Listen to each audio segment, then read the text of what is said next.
Qual é a nossa alguma coisa de hoje? Dois círculos. Um recheado de verbos e o outro sem nada. Nadinha.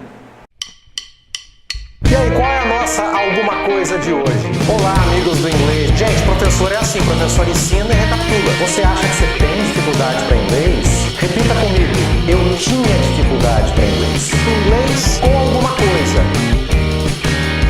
Olá, amigos do inglês. Professor José Luiz hoje aqui com vocês, trazendo uma dica muito legal para acabar com um problema que muitos têm, que é a colocação de do e de does, dos auxiliares do e does, na formação de perguntas no tempo verbal simple present, ou presente simples. E por que eu digo que isso é uma complicação para os alunos? Ora, quando você tem uma ideia, quando você quer fazer uma pergunta para alguém, eu quero perguntar a respeito desse cara aqui. Eu quero fazer uma pergunta sobre o John, o nome dele é John, e quando eu faço essa pergunta em presente simples, geralmente eu pergunto a respeito dele em relação a alguma coisa, certo? Em relação a uma atividade, por exemplo. Então eu quero saber se ele estuda, eu quero saber se ele assiste filmes, eu quero saber se ele mora em algum lugar, eu quero saber se ele joga alguma coisa. Então geralmente eu relaciono a pessoa a uma situação de ação, no caso aqui, ou então eu relaciono essa pessoa, eu não quero saber de uma ação, mas eu quero saber de uma posição, ou eu quero saber de uma nacionalidade, eu quero saber se esse cara é feliz, ou se eu quero saber se esse cara está numa determinada posição hoje. Então, dependendo da situação, do foco que eu dou para minha ideia, eu tenho que sempre estar virando uma chavinha dentro da minha cabeça para colocar os auxiliares do e does na situação A, mas não colocá-los na situação B. Então,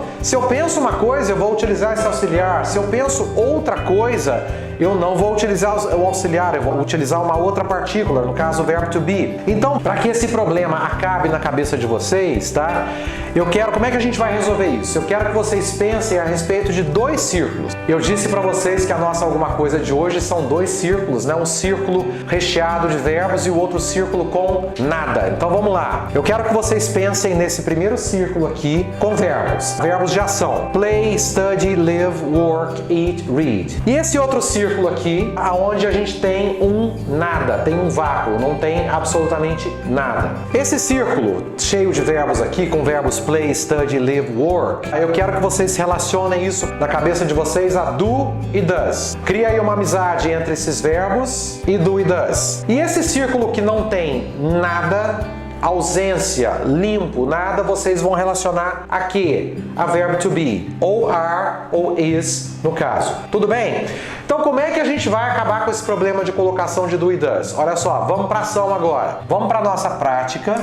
Então, olha só, eu tenho nos círculos uma situação de verbo e o outro círculo uma situação de nada, certo? Então vamos procurar aqui nas nossas sentenças perguntas aonde eu tenho o verbo e aonde eu tenho nada. Quando eu digo não tenho nada, quero dizer não tenho verbo nenhum na sentença. Vamos lá. Aqui nessa sentença número 1, eu tenho verbo ou eu tenho nada? Só para facilitar a vida de vocês. Lembrete, eu tenho verbo ou eu tenho nada. Nessa sentença número 1, olha só, já identifiquei a presença de um verbo aqui. O verbo é live. Nessa sentença aqui eu tenho verbo, vamos lá. You não é verbo, a é artigo, não é verbo, teacher não é verbo, não é? Então olha as duas situações. Essa situação aqui representa o primeiro círculo, não é isso?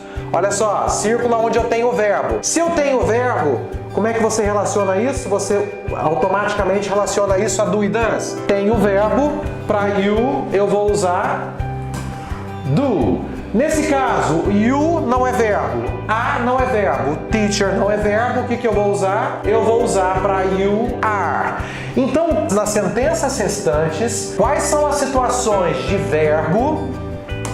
Quais são as situações de verbo e quais são as situações de nada? Your father, downtown não é verbo, mas work é verbo. Então olha só, já identifiquei mais um verbo aqui. Nessa aqui eu tenho verbo, vamos lá. Your father, a doctor. Eu não tenho verbo em nenhum desses elementos. Nessa aqui, vamos lá. Também não tenho. Your não é verbo, brothers não é verbo, here não é verbo, today não é verbo. Nessa aqui, mesma coisa. Não há presença de um verbo de ação aqui. Nessa aqui, eu tenho algum verbo? Olha só o verbo study aqui. Nessa aqui, eu tenho marry e tenho 23. Não é verbo, nenhum dos dois. E nessa última, finalmente, eu tenho o verbo like. Então, essas sentenças aonde eu identifiquei os verbos, elas vão ser tratadas de uma maneira. Essas sentenças aonde eu não tenho verbos, ela vai ser tratada de outra maneira. Qual é o macete que eu pedi para vocês colocarem na cachola aí? Círculo com verbos eu relaciono aqui, do e does. E círculo com nada eu relaciono aqui, are, is. Então, aonde eu tenho o verbo, eu vou utilizar do ou does. Lembrando, aonde eu tenho o verbo, eu utilizo do ou does. Então agora eu faço análise para ver que tipo de pessoa eu tenho aqui. Your father é um he. E nesse caso eu vou utilizar auxiliar does. Your father, a doctor, também não tem o verbo. Então eu tenho aqui a colocação do is, porque your father é um he. Your brothers here today. No caso, your brothers é they, é plural. Como eu não tenho o verbo, eu vou utilizar o quê? Esqueci, professora, eu não tenho verbo, eu tenho nada. Eu vou utilizar o quê?